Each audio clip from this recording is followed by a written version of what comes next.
The dust hadn't settled on the trail yet. September 1882, Indian Territory, somewhere between the Canadian River and the winding Stair Mountains. A group of 5 men rode hard through the brush, whipping their horses, glancing over their shoulders every few seconds. Behind them, Arkansas. Behind them, a bank with a dead clerk on the floor. Behind them, a farmer's wife who'd watched them burn her husband's barn with him still inside. Behind them, civilization, law, consequences. Ahead of them, nothing. Just wilderness. Just thousands of square miles of canyons, ravines, river bottoms, and forest so thick a man could disappear for years. They crossed the border into Indian Territory at sundown, and the moment their horses' hooves hit that soil, something changed. Their shoulders relaxed. Their breathing slowed. One of them, a man named Virgil Calloway, pulled his horse to a stop on a ridge overlooking the vast, empty landscape stretching endlessly to the west. He turned to the others and smiled. "That's it, boys. We're free. No sheriff's following us in here. No judge can touch us. Federal law stops at that river back there." The other 4 men laughed. They believed him. Every outlaw in the region believed it. Indian Territory was the end of the line for warrants, the graveyard of jurisdiction, the one place in America where a man could kill, rob, and terrorize without ever seeing the inside of a courtroom. That's what they thought. That's what hundreds of fugitives thought. That's what every murderer, rustler, and night rider who fled across the Arkansas line into those hills believed with absolute certainty. They were all wrong. Every single one of them. And there was one man who spent 32 years proving it. His name was Bass Reeves. Now, before we go any further, let me ask you something. How many outlaws do you think one man can arrest in a lifetime? 100? Maybe 200 if he's exceptional. Bass Reeves arrested over 3,000. 3,000 fugitives dragged out of the most dangerous territory in America, shackled in irons, and delivered to justice. He was shot at more times than anyone could count. His hat was shot off his head.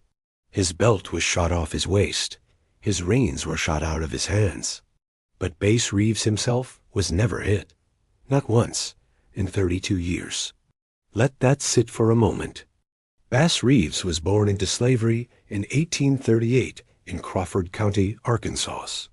His enslaver was a man named William Reeves, a farmer and later a politician who took Bass with him when the Civil War broke out. William made Bass serve as his personal servant during the conflict, but somewhere during the war, Bass escaped. The details vary depending on the account. Some say he struck William during a card game dispute and fled knowing the consequences. Others say he simply vanished one night into the darkness. What's certain is where he went. Indian Territory. The same wilderness that outlaws would later use as a hiding place became Bass Reeves' refuge, his classroom, his training ground. He lived among the Cherokee, the Creek, the Seminole. He learned their languages, learned to track animals and men through terrain that would break most riders, learned to survive on almost nothing in conditions that killed the unprepared. He learned the land the way a preacher learns scripture, every creek, every ridge, every hidden trail. By the time the war ended and slavery was abolished, Bass Reeves knew Indian Territory better than any white lawman alive, better than most native trackers, better than the outlaws who would later think those hills could hide them from justice. In 1875, everything changed. Judge Isaac Charles Parker arrived in Fort Smith, Arkansas, to take control of the U.S. District Court for the Western District of Arkansas. This court held exclusive federal criminal jurisdiction over the entire Indian Territory, 74,000 square miles of land, where tribal governments handled their own affairs, but federal crimes, murder, robbery, assault, fell under Parker's authority.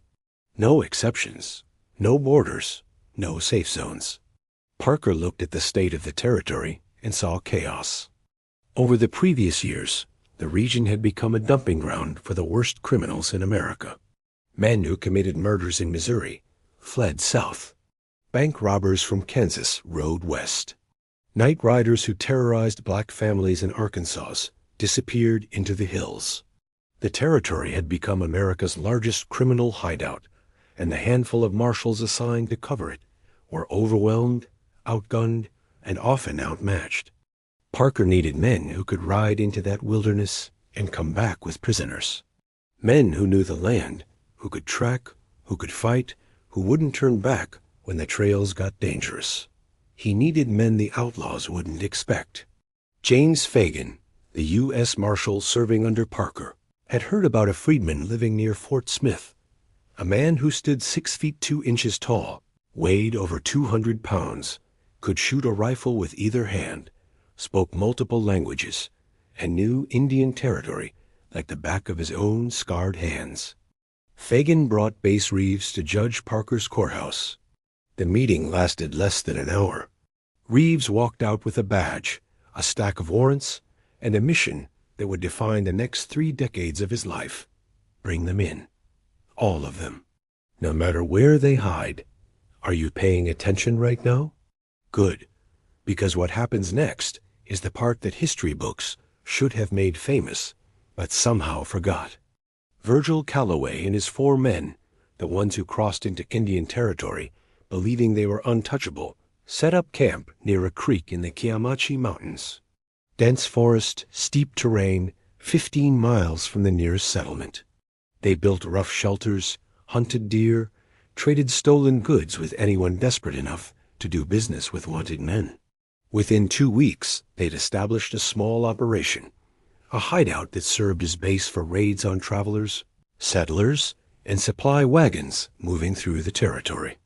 Calloway was 34 years old, a former Confederate irregular who'd never accepted the outcome of the war, and certainly never accepted that black men could walk free, vote, own land, or carry a badge. He'd killed the bank clerk in Fort Smith because the man had tried to stop the robbery. He'd burned the farmer alive because the farmer was black and had refused to sell his land. The other 4 men, Earl Pratt, Sam Doolin, Henry Clay Wallace, and Jesse Kincaid, shared his views and his appetite for violence. Word of their crimes reached Judge Parker's desk on September 28, 1882. 5 warrants were drawn up that same afternoon. Murder, armed, robbery, arson, conspiracy. Parker signed each one, handed them to the clerk, and said 2 words, Bass Reeves.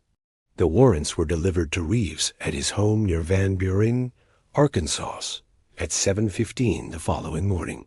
Reeves couldn't read. He'd never learned.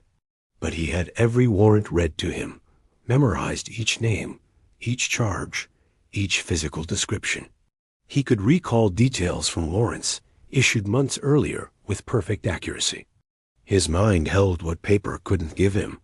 Virgil Calloway, 6 feet tall, red hair, scar on left cheek, wanted for murder and armed robbery. Earl Pratt, 5 feet 9 inches, brown hair, missing the ring finger on his right hand, wanted for murder. Sam Doolin, 5 feet 11 inches, blond, walks with a limp in his left leg, wanted for armed robbery. Henry Clay Wallace, 6 feet 1 inch, black hair, tattoo of a snake on his right forearm, wanted for arson and murder.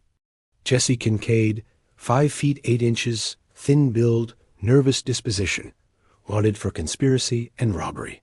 Reeves loaded his Winchester rifle, checked his 2 Colt revolvers, which he wore with the butts facing forward for a cross draw, packed provisions for 3 weeks, saddled his horse, and rode west into Indian territory at dawn on September 30th. If you're wondering why he rode alone, that's a fair question.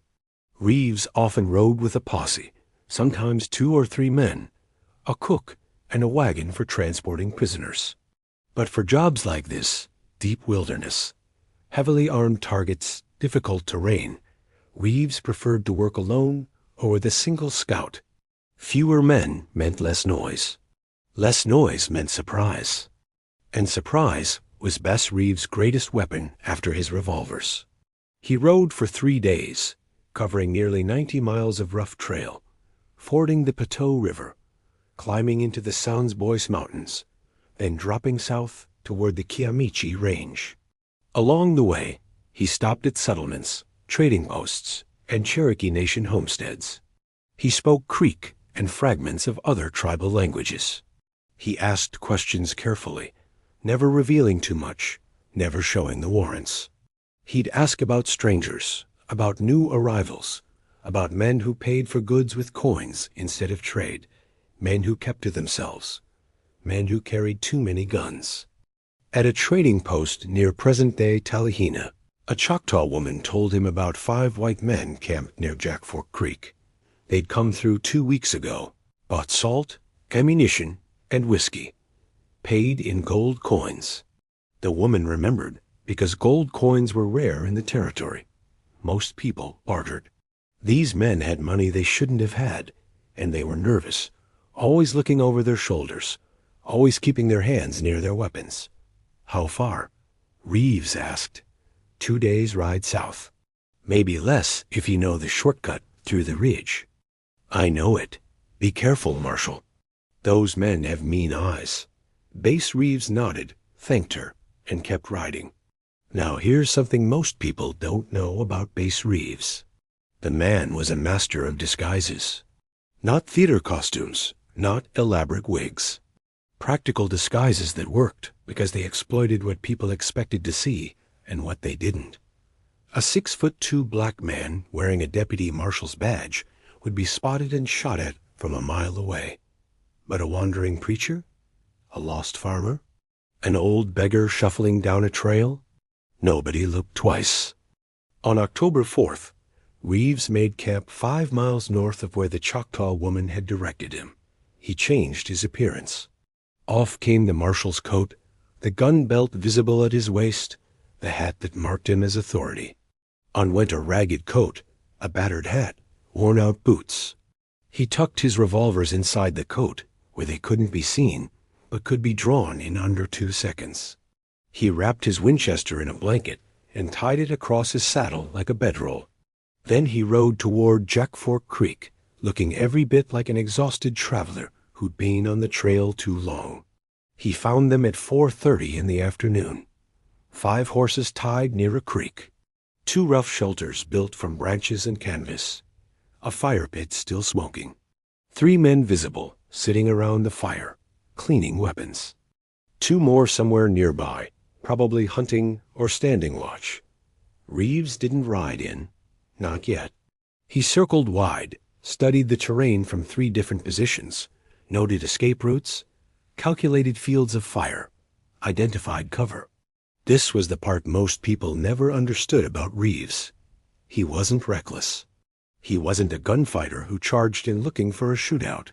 He was methodical, patient, calculating. He planned every approach the way a general plans a battle. Then he executed with precision that left no room for failure. At dusk, Reeves made his move. He rode toward the camp slowly, hunched in his saddle, letting his horse amble like an animal too tired to trot. He called out before he reached the firelight. "Hello, the camp. Stranger coming in. Don't mean no trouble. Just looking for water and maybe a fire to sit by for the night." The 3 men at the fire tensed. Hands moved to weapons. But they saw what Reeves wanted them to see. A tired, ragged traveler. 1 man, no visible threat. "Come on in," one of them called. "Keep your hands where we can see them." Reeves rode in, dismounted slowly, tied his horse. He sat by the fire, accepted coffee when it was offered, started talking. He played the role perfectly. A wandering laborer looking for work, harmless, uneducated, deferential. He asked where he was, pretended he was lost, said he'd been riding for days and couldn't find the trail back to McAllister. The men relaxed. This man was nobody, just a lost drifter, not a threat. Let me pause here and ask you something. If you were one of those outlaws sitting around that fire, would you have looked at this tired, dusty traveler and seen one of the most dangerous lawmen in American history? Would you have noticed that his coat hung wrong? That there was weight on both sides where revolvers were hidden? Would you have caught the way his eyes moved, cataloging every detail, every weapon, every exit? No, you wouldn't, because Bass Reeves was that good.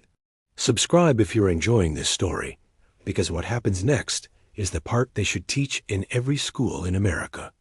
As night fell, the other two men returned to camp. Earl Pratt and Jesse Kincaid walked in carrying a deer carcass, dropped it near the fire. 5 men, all accounted for. Reeves memorized their positions, their weapons, who was closest to a rifle, who was farthest from cover. He waited. He talked. He told stories, asked questions, learned things. Calloway, feeling safe and superior, started bragging. "We came out here from Arkansas," he said. "Had some trouble back there, but ain't nobody following us. Federal laws got no reach in this territory." "That so?" Reeves said, sipping coffee. "Law stops at the border." Calloway continued.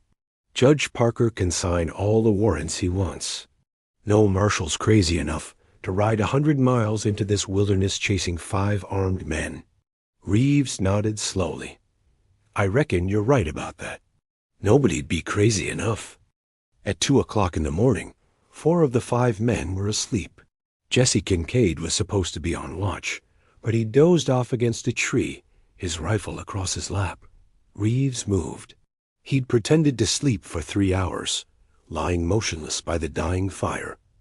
Now he stood without making a sound.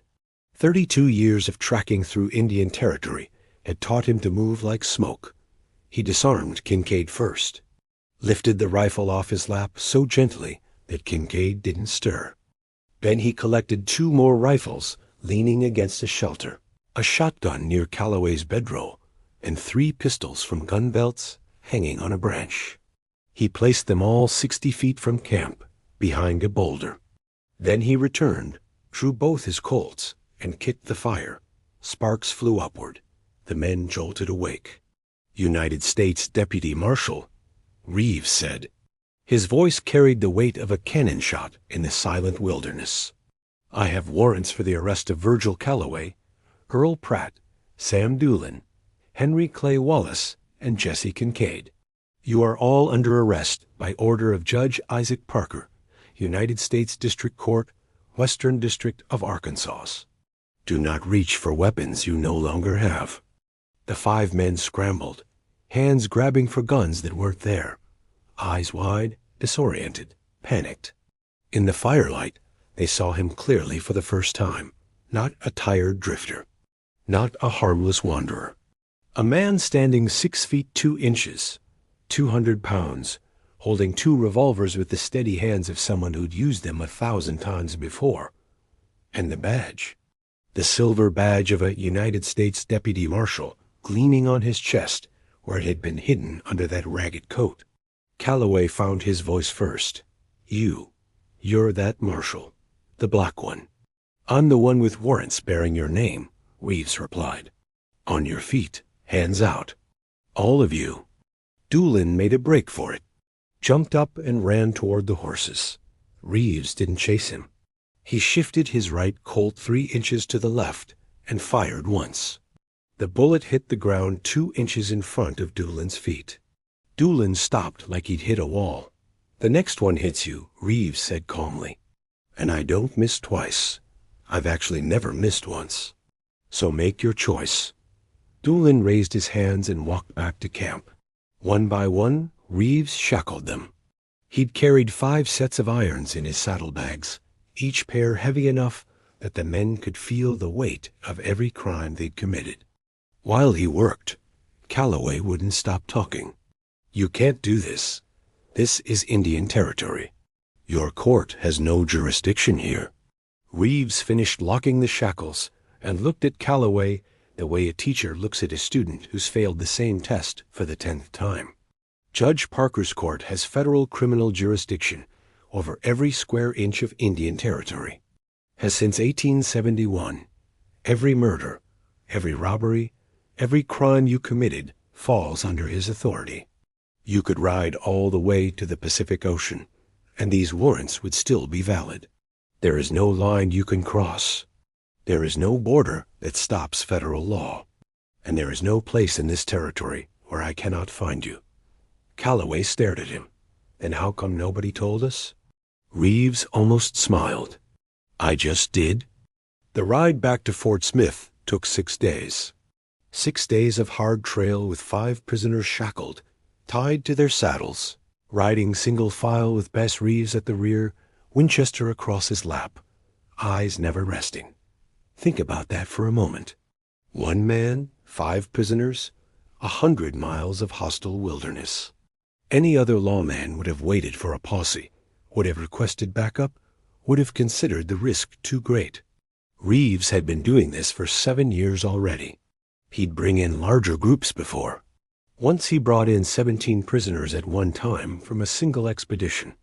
17 men shackled and miserable, led by one deputy marshal who hadn't slept properly in 3 weeks. On the trail back, Calloway tried reasoning. "Listen, Marshal. You're a colored man in a white man's world. You know how this works. Parker will hang us or put us in prison. And for what? A dead clerk and a dead farmer? You think the world's going to miss them?" Reeves didn't answer for a long time. When he finally spoke, his voice was even, controlled. The clerk's name was Arthur Pendleton, 26 years old. Had a wife named Mary and a daughter named Sarah. He was saving money to buy a house. The farmer's name was James Crawford, 43 years old. Freedman. Bought that land with 10 years of wages. First property his family ever owned. You burned him alive because he wouldn't give it to you. Calloway went quiet. "I didn't ask if the world would miss them," Reeves continued. "The world should have protected them. The law should have protected them. It didn't. So I'm protecting them now. That's what this badge means. It means Arthur Pendleton's daughter will know that the men who killed her father didn't escape. It means James Crawford's family will know that justice reached the men who murdered him, even in the middle of nowhere, even in Indian Territory, even here." Calloway didn't speak again for the rest of the trip. On October 10, 1882, Bass Reeves rode into Fort Smith at sunrise. The town saw him coming from a distance, a single rider leading 5 horses in a line, 5 men slumped in their saddles, shackled and broken. People lined the street. They always did when Reeves came back. Not because they were told to, not because it was an event, but because word spread fast in Fort Smith. The marshal's back, and he's got prisoners. Reeves delivered the 5 men to the federal courthouse, handed the signed warrants to the clerk, filed his report verbally since he couldn't write, and collected his fees. Deputy marshals in that era were paid per arrest and per mile traveled, no salary, no benefits, no pension. Reeves earned $2 for each arrest and 6 cents per mile. For 6 days of riding, 3 weeks of tracking, and the capture of 5 armed murderers, Bass Reeves was paid roughly $47. Judge Parker reviewed the cases within the month. Virgil Calloway was tried for murder and armed robbery, found guilty, and sentenced to death by hanging. He was executed at Fort Smith on March 14, 1883, on the same gallows where Parker would eventually hang 79 men during his 21 years on the bench. Earl Pratt was convicted of murder and sentenced to life imprisonment at the federal penitentiary in Detroit. Sam Doolin received 25 years for armed robbery. Henry Clay Wallace was convicted of arson and murder, sentenced to death, and hanged alongside 2 other condemned men on June 2, 1883. Jesse Kincaid, who cooperated with prosecutors and testified against the others, received 15 years. He served 12 and was released in 1894. He never returned to Indian Territory. But this wasn't an isolated case. This was Tuesday for Bass Reeves. Over 32 years as a deputy marshal, from 1875 to 1907, Reeves rode into Indian Territory hundreds of times. He tracked men through blizzards, through floods, through summer heat that killed horses. He was ambushed 14 times and killed 14 men in self-defense, every shooting investigated, everyone ruled justified. He arrested men who swore they'd die before being taken alive. Most of them changed their minds when they saw Reeves. The ones who didn't are the 14 who forced his hand. Here is something that tells you everything about the man's character. In 1902, Bass Reeves received a warrant for the arrest of Benjamin Reeves, his own son. Benny had been charged with the murder of his wife. Other marshals offered to take the warrant to spare Bass the pain of arresting his own child. Reeves refused. "Give me the warrant," he said. "No man is above the law. Not even my blood." He rode out, found Benny, arrested him, brought him back in irons. Benny was tried, convicted, and sentenced to prison. Bass Reeves delivered his own son to justice, because that's what the badge demanded. You tell me another lawman in American history who did that. Take your time. I'll wait. By 1907, when Oklahoma achieved statehood and the Indian Territory ceased to exist as a separate jurisdiction, Bass Reeves had served longer and arrested more fugitives than any marshal in the history of the Western District. He was 69 years old. Too old for the saddle, they said. Too old for the trails. Reeves took a job as a police officer in Muskogee, Oklahoma, patrolling streets instead of wilderness, but still carrying the same sense of duty that had driven him for 3 decades. He died on January 12, 1910, at the age of 71. The Muskogee Times-Democrat published an obituary that called him one of the bravest men this country has ever known. But outside of Oklahoma and Arkansas, almost nobody heard about it. History moved on without him. For decades, Bass Reeves was forgotten. School textbooks didn't mention him. Western movies didn't feature him. The legends of the frontier were written about white men: Wyatt Earp, Wild Bill Hickok, Pat Garrett, men whose records didn't come close to matching what Reeves accomplished. Earp was involved in one famous gunfight. Reeves survived hundreds. Hickok was a showman who shot a few men and died playing poker. Reeves arrested 3,000 and died in his own bed at 71. But history has a way of correcting itself. Slowly, painfully, but eventually. In 2011, a bronze statue of Bass Reeves was erected in Fort Smith, Arkansas, outside the federal courthouse, where he delivered prisoners for 32 years. The statue shows him on horseback, Winchester in hand, badge on his chest, riding into Indian Territory the way he did hundreds of times, alone, armed, and unstoppable. In recent years, historians have argued that Bass Reeves was the real inspiration for the Lone Ranger, a masked lawman who rode with a Native American companion, dispensing justice across the frontier. Reeves worked closely with Native communities, spoke their languages, often rode with Native scouts, and operated in the same territory during the same era. Whether the connection is provable or not, the parallel is impossible to ignore. Let me ask you something.